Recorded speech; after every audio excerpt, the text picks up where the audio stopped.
Hello বন্ধুরা, আসসালামু আলাইকুম। Welcome my video.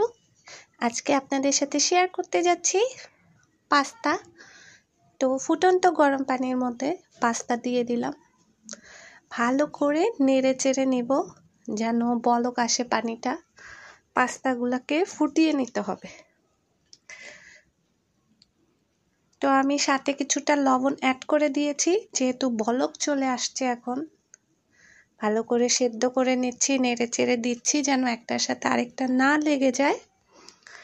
আর এদিক দিয়ে হাঁড়ির মধ্যে তেলের মধ্যে পেঁয়াজ ছেড়ে দিলাম, সুন্দর করে পেঁয়াজটা ভেজে নেব।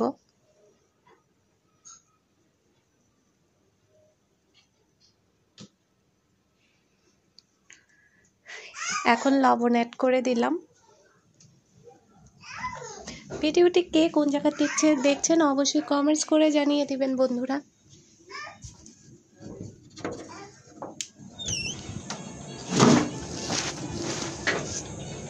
এখন টমেটো কুচি আর শসা, গাজর কুচি আর মরিচ কুচি দিয়ে দিলাম।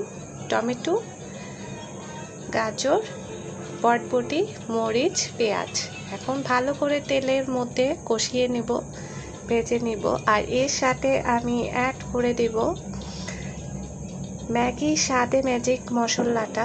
এটা দিলে খেতে খুব টেস্ট হয় পাস্তাটা। তো বাচ্চাদের জন্য যেহেতু তৈরি করছি, বেশি মশলা অ্যাড করব না, 1 প্যাকেট দিয়ে দিলাম। তো ভালো করে নেড়ে চেড়ে নেব সুন্দর করে তেলের মধ্যে।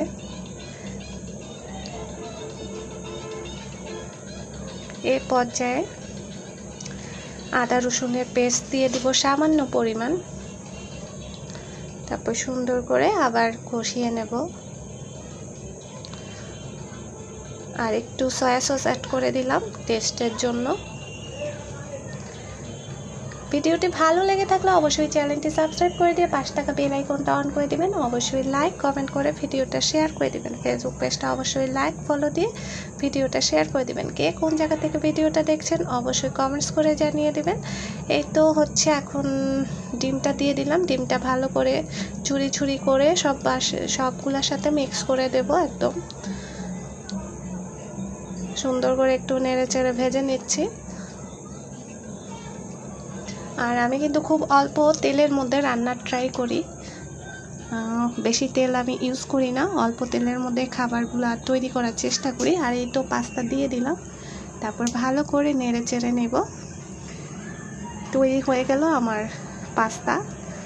ভিডিওটি ভালো লেগে থাকলে অবশ্যই লাইক কমেন্ট শেয়ার করে দিবেন। আজকের মতো বিদায়, আল্লাহ হাফেজ।